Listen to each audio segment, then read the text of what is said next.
There is one business on earth where the math literally cannot lose. Not a metaphor. Not, the odds are good. The mathematics of the building guarantees that it profits on every single dollar that walks through the door. And yet, the smartest, richest people who own these buildings go bankrupt over and over again. A casino is the only business where you are promised a profit by the laws of mathematics itself, and still somehow find a way to lose everything. By the end of this video, you'll understand exactly how a machine that cannot lose still destroys the people who own it. Let's break down the economics of owning a casino. First, you need to understand that a casino isn't one business. It's three completely different businesses wearing the same costume, separated by a terrifying amount of money. At the bottom, there's the small regional casino.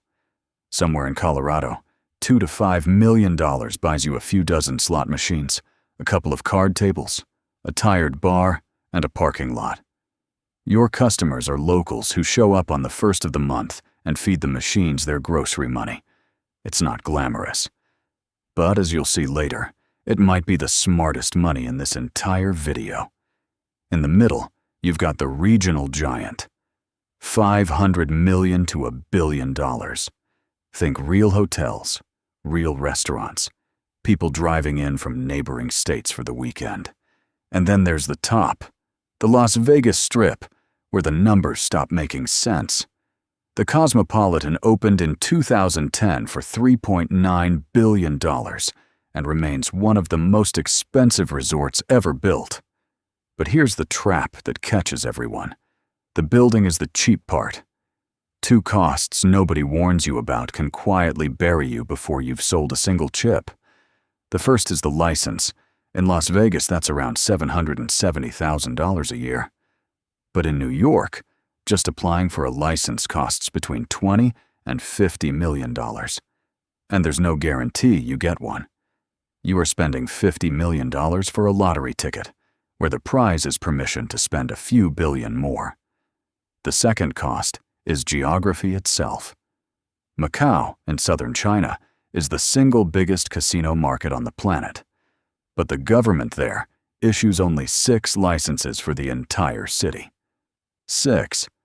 The next round of bidding isn't until 2032. So your options are: wait nearly a decade, or look somewhere truly desperate. Like North Korea. This isn't a joke.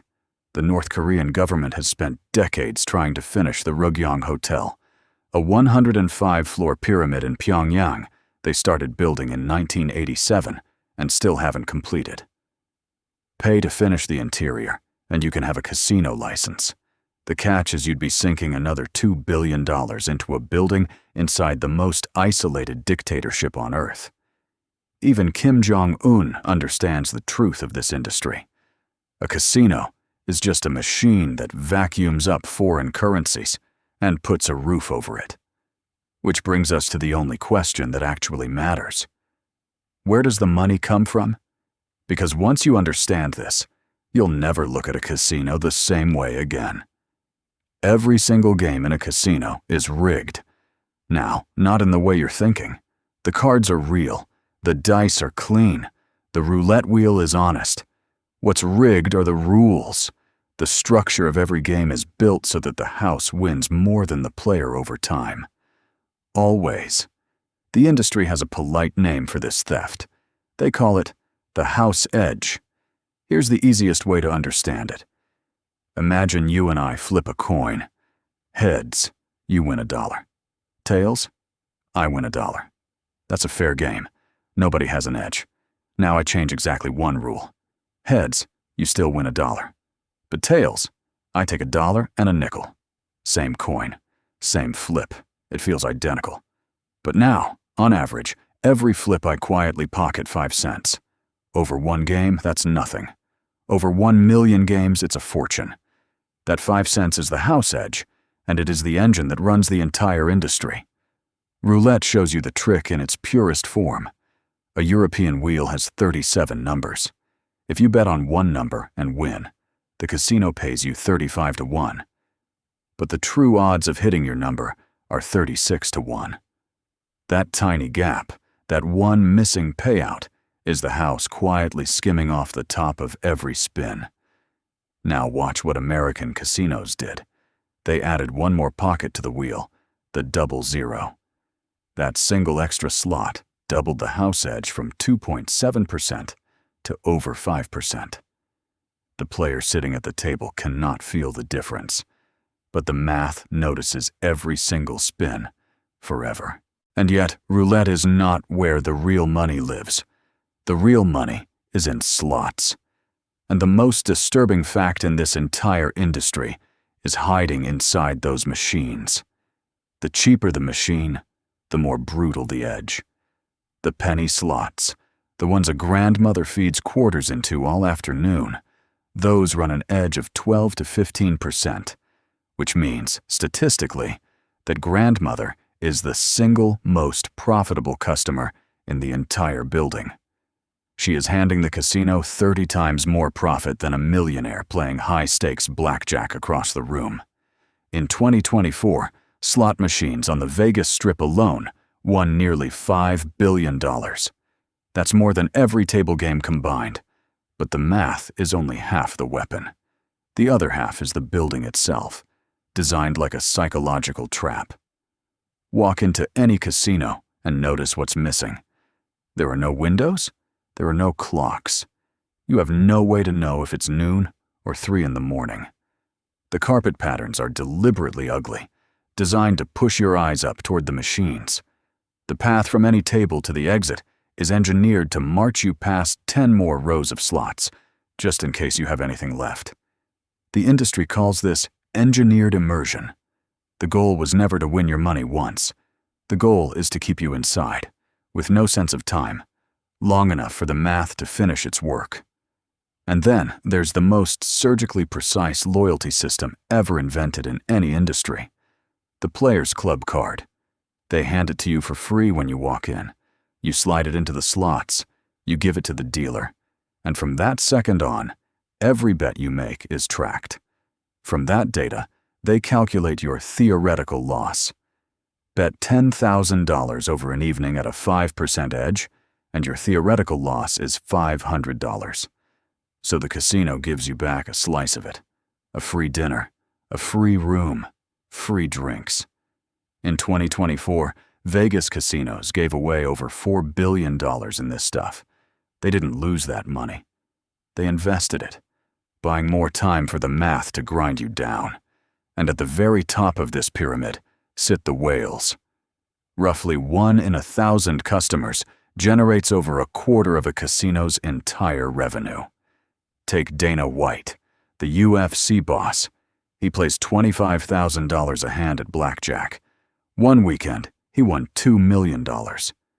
Came back, won another $1.6 million. Some casinos banned him, but Caesars and the Bellagio still let him play. Why would they let a man who keeps winning back through the door? Because they understand something he doesn't. The math always wins eventually, and the whale always comes back. That's why a casino will fly a whale across the world on a private jet, give them the penthouse, and send a personal chef to their suite. Spending $500,000 to host one whale for a weekend is perfectly rational when his expected loss is $10 million. So here is the entire money machine in one sentence. House edge, multiplied by volume, multiplied by time, multiplied by repeat visits. Every single thing in that building, the missing clocks, the free drinks, the private jets, exists to maximize one of those 4 numbers. So with guaranteed math, billions in revenue, and customers engineered to lose, the question becomes impossible to ignore. How does anyone who owns one of these machines ever go broke? The answer is everything else. Out of every dollar the casino wins, 70 to 80 cents is gone before you ever touch it. A third of it vanishes into payroll because a single strip resort employs up to 8,000 people. Another massive chunk goes to taxes. Nevada is generous at under 7%. But Macau takes 40% off the top, and parts of Pennsylvania take over 50% on slots. Then come the costs that exist purely because a casino is a casino. A Vegas property has more cameras per square meter than most prisons.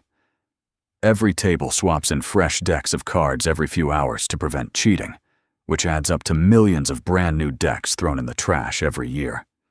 The Bellagio keeps over $150 million in physical cash inside the building at all times, and just ensuring that is its own fortune.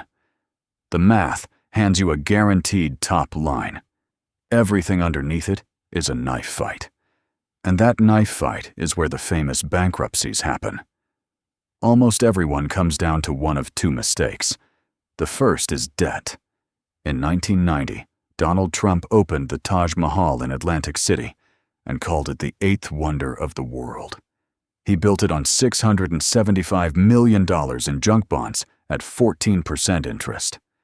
Just to pay the interest, the casino had to generate nearly $100 million a year before any other expense.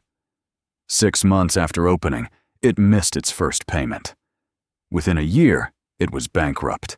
He built a money machine that needed to be perfect from day one.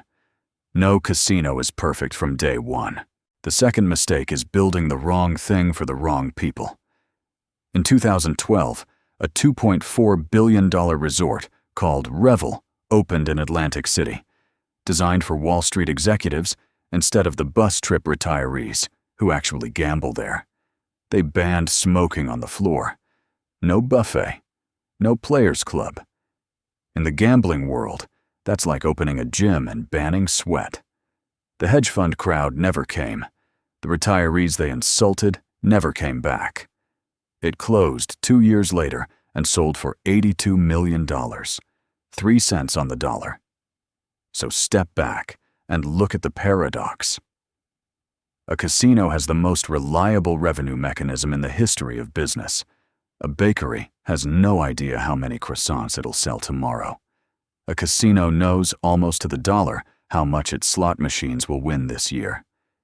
And yet, casino owners go bankrupt at rates that would embarrass a tech startup. Why? Because the math only works at scale and over time. The house edge is rigid. You cannot raise it in a bad year, which means everything outside the math, your debt, your costs, your country, your timing, all of it has to be flawless. The mathematical flaw in the universe is bulletproof. Everything you build on top of it is made of glass. So let's answer the real question. If you do this right, how much do you actually make? Scenario 1, $5 million in Colorado. A small regional casino earns around $10 million a year in gaming revenue, and after every cost, leaves you about $2 million in profit. You make your money back in 3 years. It's boring. It's recession-proof. It is the most stable business with the word casino in it. Scenario 2. $1 billion on the Vegas Strip. A full resort with 2,000 rooms and 3,000 slot machines. Annual revenue, around $900 million. And here's the fact almost everyone misses. Only 1/3 of that comes from gambling. The other 2/3 is hotels, restaurants, and shows. A modern strip casino is barely a casino at all. It's a resort that uses gambling as the bait. Net profit, around $250 million a year. Payback in 4 years. And if you survive long enough, you become something legendary. Sheldon Adelson started buying casinos in 1988. By the time he died in 2021, he was worth $35 billion, one of the largest fortunes in American history. His company makes more money in a single day than most American casinos make in a year. So if you still want to buy a casino, remember the one rule this entire industry is built on. The house always wins. Just make absolutely sure that you are the house.